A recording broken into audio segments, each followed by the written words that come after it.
नमस्कार। आप देख रहे खबरों की दीवार से जीवाल। मैं हूं मनीष जायसवाल। आपका स्वागत है हमारे इस खास शो में। खबर शुरू करने से पहले एक गुजारिश है कि अगर आपको हमारी खबर पसंद आए तो लाइक सब्सक्राइब शेयर जरूर करें, ताकि आपकी आवाज़ व्यवस्था के जिम्मेदार लोगों तक आसानी से पहुंच जाए। छत्तीसगढ़ विधानसभा चुनाव 2023 करीब 8-9 महीने बाद होगा। उल्टी गिनती शुरू हो चुकी है और इस दौर में बहुत सी स्थानीय समस्याएं जोर पकड़ती हुई दिखाई देती हैं। वर्तमान दौर में मोपका के सहकारी कर्मचारी गृह निर्माण समिति की समस्या अच्छी खासी चर्चा में है। एक आंदोलन वहां छिड़ा हुआ है।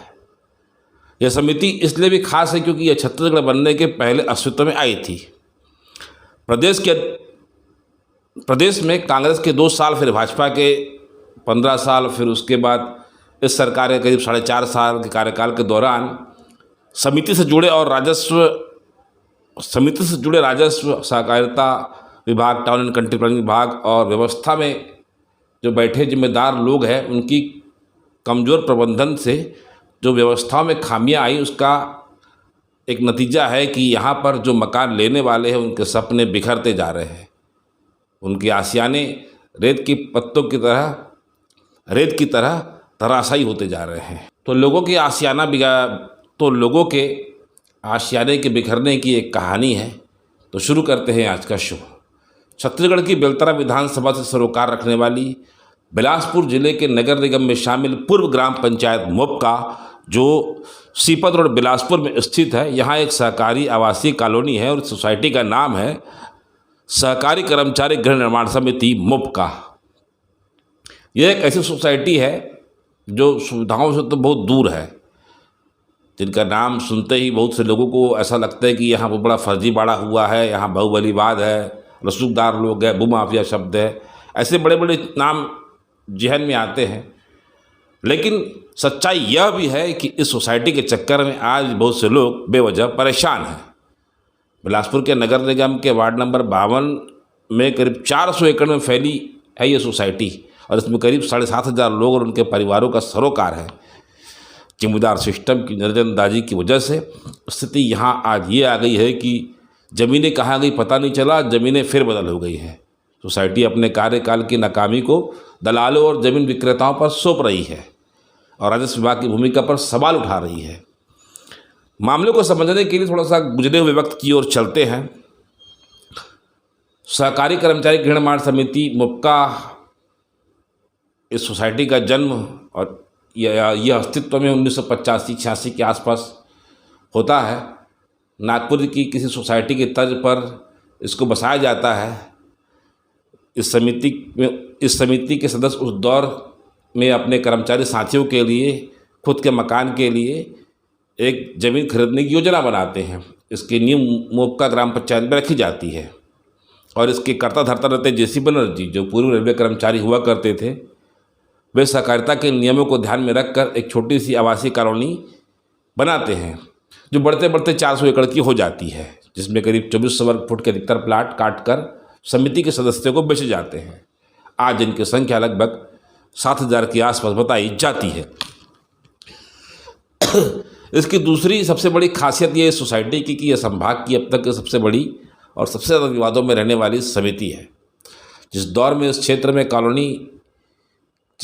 इस क्षेत्र के लोगों को कॉलोनी की समझ नहीं थी, उस दौर में यह सोसाइटी बनी है। आसपास के किसानों की ज़मीन खरीद कर सहकारिता समिति के अधिकारों और मानकों को ध्यान में रखकर यहाँ प्लाटिंग की गई और ज़मीन बेची गई। दरअसल छत्तीसगढ़ राज्य बनने के पूर्व अविभाजित मध्य प्रदेश में टाउन एंड कंट्री प्लानिंग के नियम कायदे उतने प्रभावी नहीं हुआ करते थे जितने छत्तीसगढ़ राज्य बनने के बाद भाजपा सरकार के शुरुआती कार्यकाल में बनाए गए। पहले सोसाइटियों को बहुत कुछ छूट हुआ करती थी। इस समिति ने शुरुआत में कई नियमों को ध्यान में रखा। इस सोसाइटी ने मोपका में एक फेस 1 को टाउन एंड कंट्री प्लानिंग विभाग से निवेश अनुज्ञा प्राप्त की। मतलब इस कॉलोनी को यहाँ पर डेवलपमेंट करने और बेचने की अनुमति दी गई। समिति ने शुरुआत में कई बायलॉज बनाए, समय के साथ बदलाव हुए कितने कागजों में कितने कितने कागजों में हुए किसी को पता नहीं, कितने बदलाव हुए किसी को पता नहीं, क्योंकि ऑडिट का हिसाब किताब ही नहीं। समिति की बैठकें सिर्फ खाना पूर्ति की रही।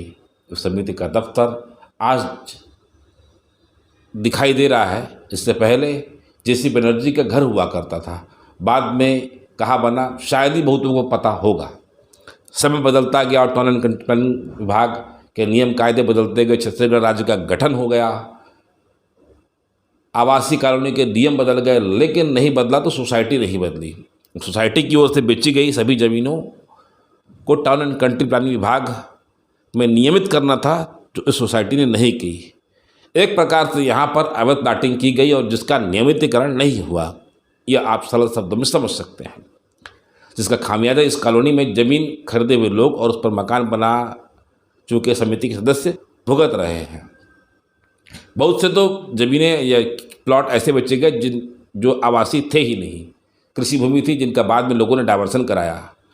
इस समिति ने सबसे पहले विवेकानंद कॉलोनी बसाई, फिर पेट्रोल पंप के बगल में जो एक और कॉलोनी बसाई, फिर मुक्का से तोरवा की ओर जाने वाली सड़क पर 4 फ्लास में प्लाट काटे गए, फिर धान मंडी के पास रामकृष्ण नगर बसाया गया। और कहते हैं कि विद्यानगर में जो CMD कॉलेज के आसपास का क्षेत्र है, वहाँ पर भी ऐसे छोटे मोटे प्रयोग किए गए। सहकारी कर्मचारी गृह निर्माण समिति मुक्का समय के साथ बढ़ती गई से कार्यकारिणी सदस्य, उपाध्यक्ष, सचिव बदलते गए। जो अध्यक्ष बना उसने अपनी मर्जी के हिसाब से कलम चलाई, नतीजा समस्याएं आगे गहराती गई। जैसे कि एक बड़ी सी डिजाइनर चादर जो काट कर पहले रुमाल बनाया गया। समिति के अध्यक्ष अपनी कुर्सी के हिसाब से उस चादर को जोड़ने की कोशिश करते रहे। आज उस चादर के कई कोने बन गए हैं, चादर बदरंग हो गई है। सभी ने अपना दिमाग लगाया और अब आलम यह है कि इल्ज़ाम सुई धागे और मशीन पर लग रहा है। पूर्व में भी ऐसा होता रहा है कि बहुत सी समस्याओं के निवारण के लिए जेसी बनर्जी के पास हल मिल जाता था, जब तक वो चल फिर सकते थे। विवादों को देखते, बढ़ाते, घटाते, सुलझाते रहते थे। इस बीच कई मामले थाने पर भी रजिस्टर हुए और कई मामले जेसी बनर्जी पर भी रजिस्टर हुए। जेसी बनर्जी के अस्वस्थ होने के बाद समिति की कमान बदलती गई। उठ रहे कई वाद को देखते हुए ऐसा दौर भी आया जब जिला प्रशासन ने सहकारिता निरीक्षक RN तिवारी को एक महत्वपूर्ण प्रभार दिया। उन्हें जिला प्रशासन ने प्रशासक बनाकर समिति की रीति और नीति सुधारने की जिम्मेदारी दी। लेकिन सरकारी सिस्टम जैसा यहाँ पर व्यवस्था का तड़का लगा, एक और नई दुकान खुल गई। कई तरह के आरोप आज भी सुनाई देते हैं। इस बीच फिर से गृह निर्माण समिति का चुनाव हुआ। बरसों सोसाइटी से जुड़े रमाशंकर गोरख अध्यक्ष बने और उपाध्यक्ष बने संजय तिवारी, जो सोसाइटी के फाउंडर सदस्य भी बताए जाते हैं। इनके मुताबिक इन्होंने 17 साल समिति का ऑडिट करवाया। मतलब आज से 17 साल पहले तक का इनका ऑडिट नहीं हुआ था। इनके मुताबिक समिति ने कितनों को ज़मीन बेची, आज तक इनको भी नहीं पता है।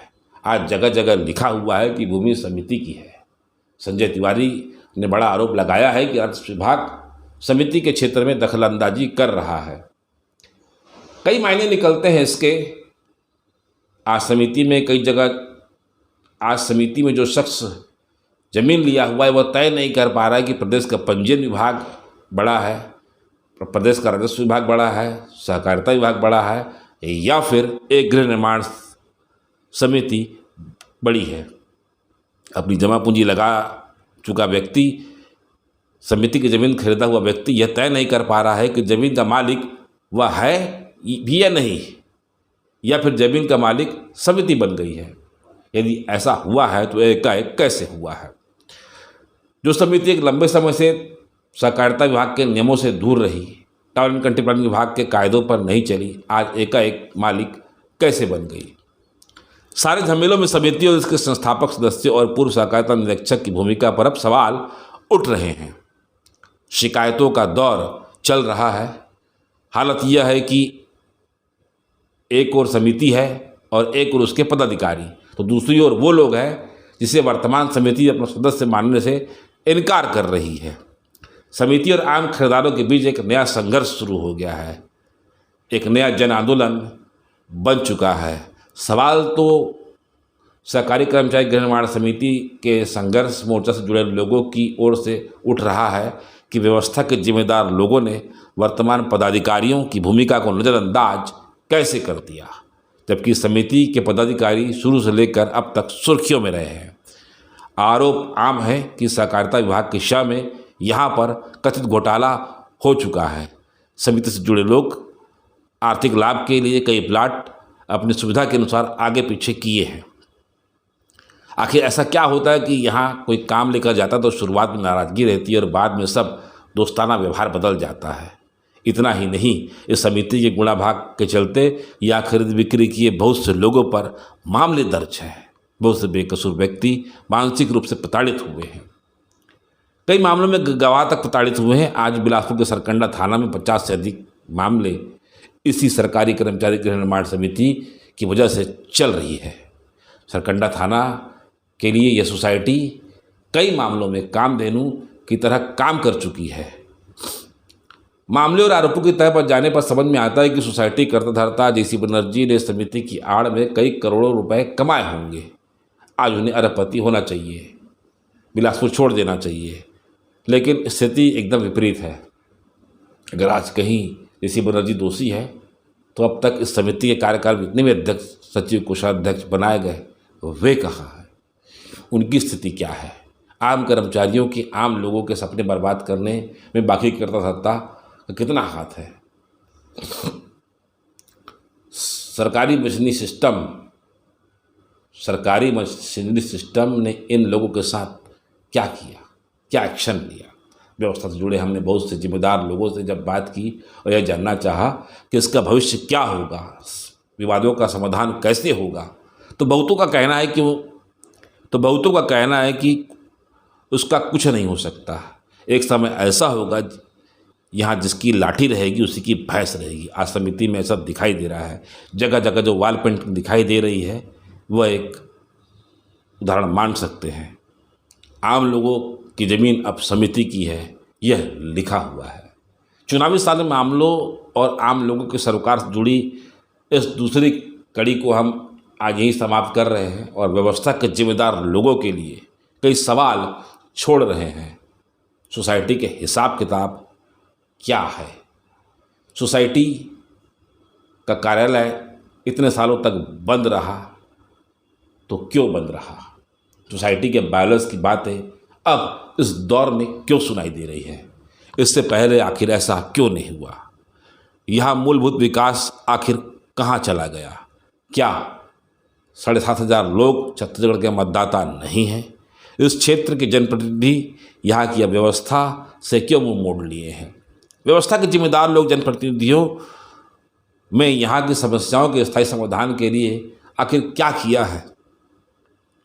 निकाय टैक्स वसूल रहे नगर निगम बिलासपुर में शामिल इस क्षेत्र के विकास के लिए कितने करोड़ का बजट लगेगा अगर कभी विकास हुआ तो?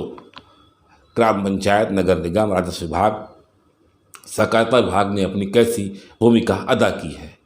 क्या सोसाइटी भंग हो सकती है? बहुत से सवाल आज छोड़े जा रहे हैं जिसके जवाब व्यवस्था के जिम्मेदार लोगों को से जानने का प्रयास करेंगे। आज बस इतना ही। चलते चलते हमारी एक गुजारिश है, अगर आपको हमारी खबर पसंद आए तो लाइक, सब्सक्राइब, शेयर जरूर करें। सीजीवाल से मनीष जायसवाल की एक रिपोर्ट। धन्यवाद।